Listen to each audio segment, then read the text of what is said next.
Najbolj me je presenetilo ambient, v katerem smo se dobili tukaj,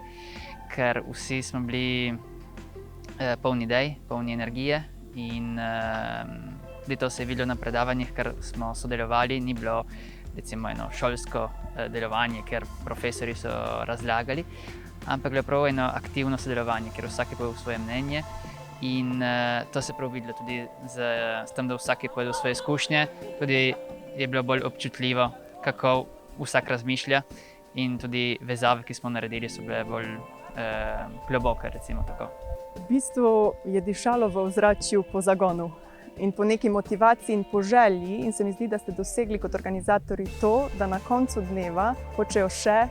in še. In to je tudi pomen take delavnice, da se ne naučijo vsega, ampak da vadijo določene vrline, da malo izkusijo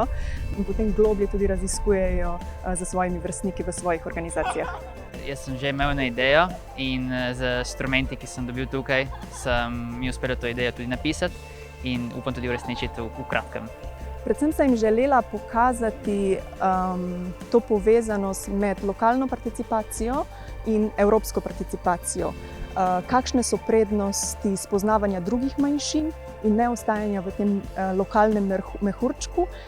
in kakšne so prednosti, ko se naučimo nekega znanja na mednarodnih delavnicah, ko osvojimo druge vrline in kako jih lahko prenesemo v svojo organizacijo in s tem posredujemo neko novo znanje svoji skupnosti in s tem tudi skupnost naredi korak naprej.